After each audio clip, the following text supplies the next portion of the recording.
Hello students, welcome in political science class. In the last lecture we had learned chapter political parties, and in this part of the chapter we had learned about the different types of political parties which are exist in India. Now today we are going to learn the next part of this chapter, and the next point is here page number 86. Okay, we are seeing here different types of headings are there, newspaper headings are there. Okay, and all these headings are related to the politics. Okay, then now listen carefully. You must be reading different news in newspapers. Through these news items we get information about various parties existing in different state of India. तो newspaper के अंदर हम अलग अलग तरह की जो news है पॉलिटिक्स के बारे में वो पढ़ते हैं, और हमें न्यूज़पेपर से अलग अलग स्टेट में किस तरह की पॉलिटिकल पार्टीज़ की एक्टिविटी चल रही है जिसके बारे में पता चलता है. Do this parties function only at state level. तो ये पार्टी जो है वो सिर्फ स्टेट लेवल पे ही अपना काम करती है क्या? Then some state leaders are influential at national level while some have influence only at state level. Why is it so?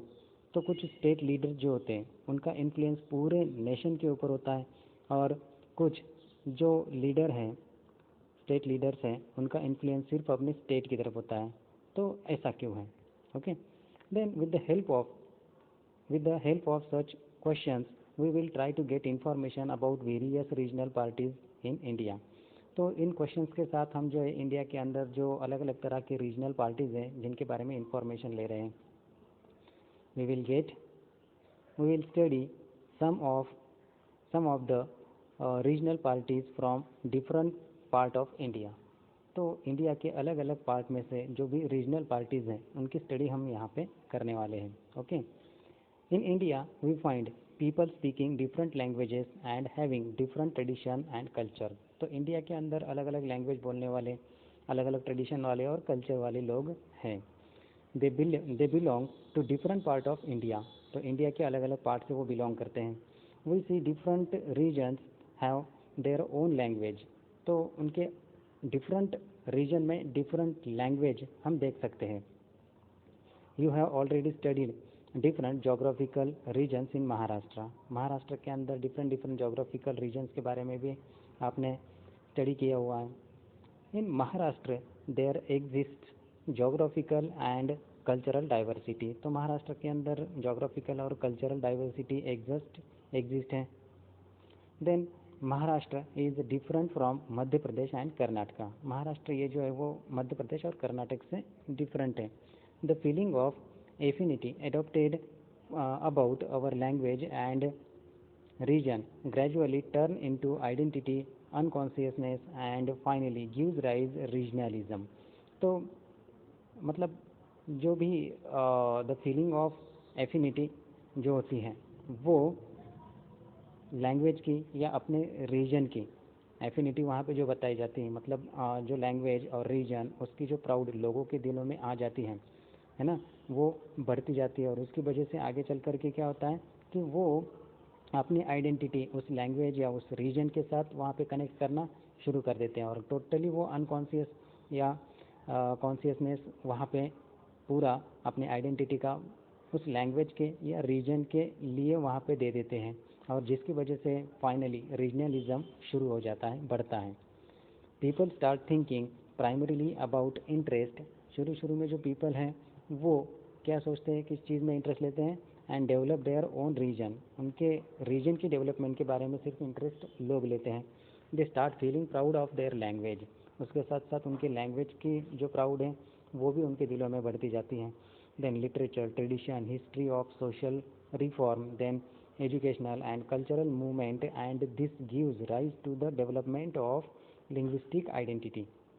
तो ऐसी सारी चीज़ें उनके दिलों में बढ़ती जाती है, और साथ साथ में जो लिंग्विस्टिक आइडेंटिटी है वो भी उन्हें एक प्राउड फील कराती है, और जिसकी वजह से रीजनलिज्म ये वहाँ पे बढ़ता जाता है.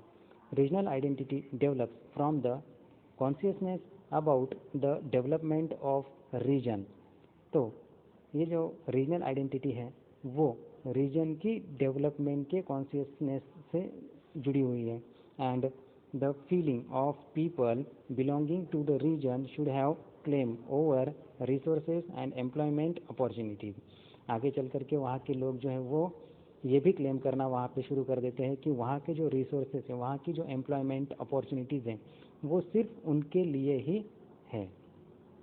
When linguistic, regional, cultural and other identities get connected, regional consciousness emerge as a stronger feeling. तो आगे चल करके जब लिंग्विस्टिक मतलब भाषा को लेकर के, रीजन को लेकर के, कल्चर को लेकर के उनकी आइडेंटिटी जो है वो कनेक्ट होती जाती है, तो उनका रीजनल कॉन्शियसनेस वहाँ पे बढ़ता है और भी ज़्यादा स्ट्रॉन्ग होता है.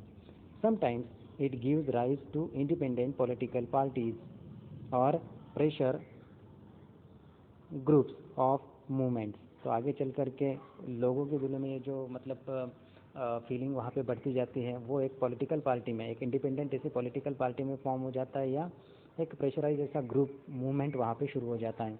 All such movements aim at the protection of the interest of region. और सबका एक ही एम वहाँ पे होता है कि उनके रीजन का प्रोटेक्शन, रीजन के इंटरेस्ट का प्रोटेक्शन वहाँ पे ये सब देखा जाता है. देन रीजनल पार्टीज़ के बारे में थोड़ी सी जानकारी लेते हैं.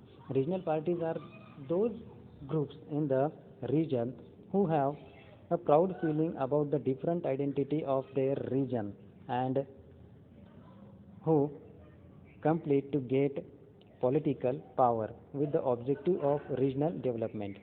तो रीजनल डेवलपमेंट की ऑब्जेक्टिव को देख करके जो भी रीजनल पार्टीज़ हैं वो उनके जो ग्रुप्स हैं उनमें इस तरह की प्राउड फीलिंग करते हैं रीजन के बारे में, उनकी लैंग्वेज के बारे में, उनके कल्चर के बारे में, जो भी जोग्राफी है, सब चीज़ें, जोग्राफी, हिस्ट्री, ये उस पॉलिटिकल पावर के लिए वो यूज़ करते हैं. The influence of regional politics parties is limited to a particular region. तो किसी पर्टिकुलर रीजन में जो रीजनल पार्टीज़ है उनका ही इन्फ्लुएंस होता है. पर्टिकुलर रीजन में, उसी रीजन में उस रीजनल पार्टी का इन्फ्लुएंस वहाँ पे होता है. तो they play a significant role at the regional level. तो रीजनल लेवल पे उनका एक बहुत ही महत्वपूर्ण ऐसा रोल वहाँ पे होता है. They influence national politics as well. और उसके साथ साथ वो नेशनल पॉलिटिक्स के ऊपर भी इन्फ्लुएंस उनका होता है. Then regional parties gives preference to the resolution of regional problems. तो रीजनल पार्टी जो है वो सबसे पहले जो रीजन है उनके प्रॉब्लम सॉल्व करने के लिए आगे आती हैं. For the development of the region they demand more autonomy and authority. और आगे चल करके इस डेवलपमेंट के लिए, रीजन की डेवलपमेंट के लिए वो और भी ज़्यादा ऑटोनॉमी और अथॉरिटी वहाँ पे डिमांड करते हैं. Though they cooperate with federal government they try to protect their autonomy. हालांकि वो फेडरल गवर्नमेंट को वहाँ पे कोऑपरेट करते हैं, लेकिन उनकी अपनी एक इंडिपेंडेंट ऐसी ऑटोनॉमी का भी प्रोटेक्शन वो चाहते हैं. Regional parties make several demands as such regional problem should be resolve at regional level. तो जो रीजनल पार्टीज़ हैं उनकी डिमांड क्या होती है कि उनके जो रीजनल प्रॉब्लम्स हैं ना वो रीजनल लेवल पे ही सॉल्व होने चाहिए. Political power should be in the hand of the people from region and residents of the region should get preference in the administration and job. Okay. तो आगे चल करके ये जो पॉलिटिकल पार्टीज़ हैं वो कहते हैं कि पूरी की पूरी पावर जो है वो लोगों के हाथों में वहाँ पे होती है. अगर डेमोक्रेसी तो डेमोक्रेसी में लोगों के हाथ में वहाँ पे पावर होती है, तो उनके रीजन में या उनका जो रेसिडेंट है वहाँ पे किस तरह की पावर हो, किस तरह का एडमिनिस्ट्रेशन हो और जॉब मिले, तो एडमिनिस्ट्रेशन और जॉब के लिए उन्हीं लोगों को प्रीफरेंस वहाँ पे दिया जाए जो वहाँ के रहीवासी हैं, जिसे वहाँ के रेसिडेंट हैं या उस रीजन के पीपल हैं. Then changing nature of regional parties in India.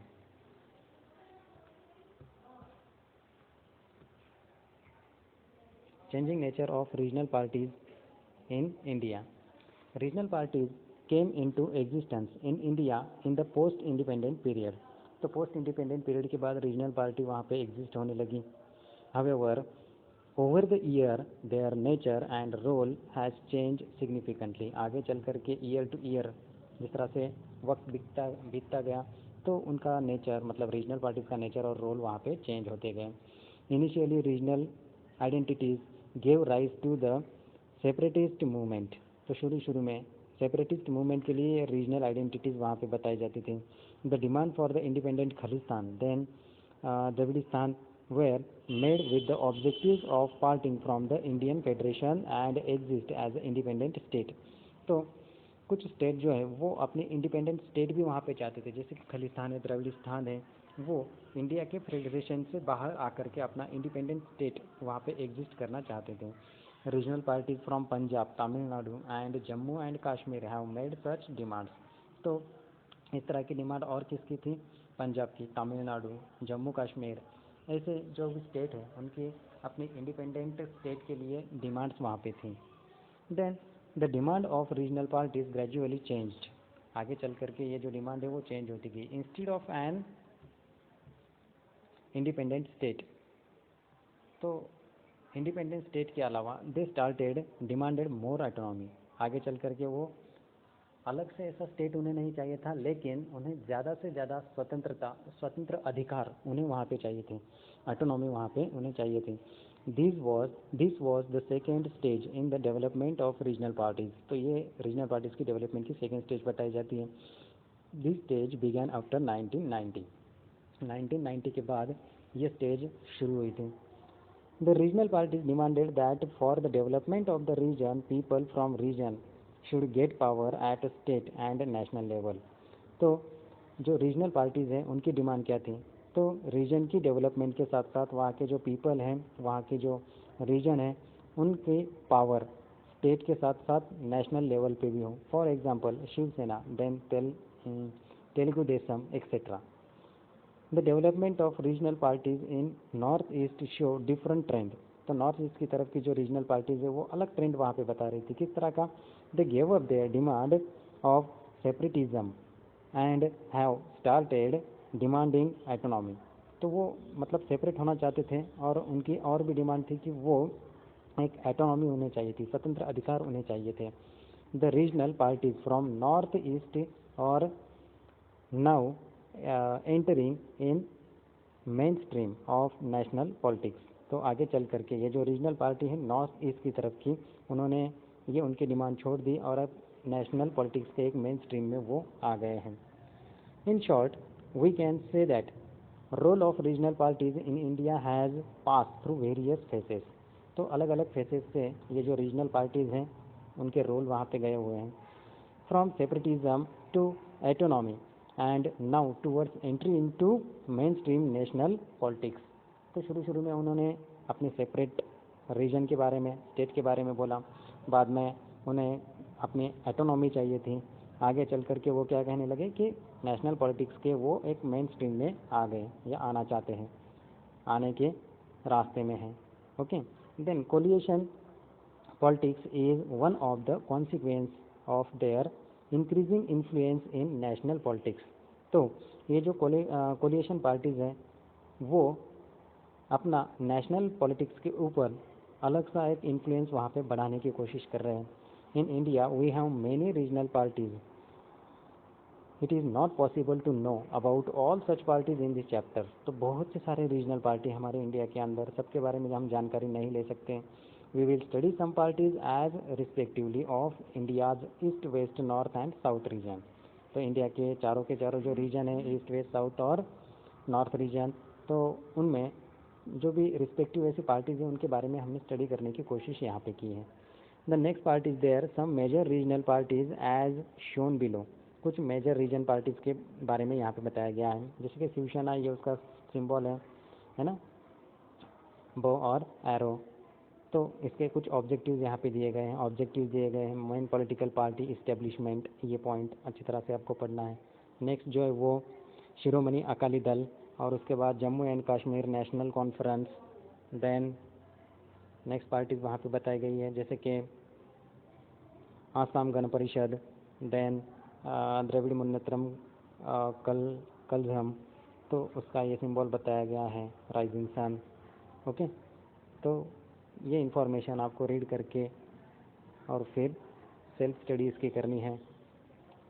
Next है in India we have many regional parties in every state that have influence the state politics. तो स्टेट पॉलिटिक्स के ऊपर इन्फ्लुएंस करने वाली बहुत सी सारी रीजनल पार्टीज़ हैं. The following chart shows the preference of regional parties in Maharashtra in the election of 2009 and 2024. तो महाराष्ट्र के अंदर जो रीजनल पार्टीज़ हैं उनके इलेक्शन के बारे में यहाँ पे नीचे कुछ बताया गया है नेक्स्ट पेज के ऊपर. ओके, तो वो कुछ इस तरह से हैं. देखो यहाँ पे name of the party Shiv Sena, Maharashtra Navnirman Sena, then peasants and workers party, then republic party, India Bahujan Mahasangh, then republican party of India, then Samajwadi party. और इलेक्शन में उन्हें कितने सीट्स मिले थे ये जानकारी वहाँ पे दी गई है. Okay, time to time.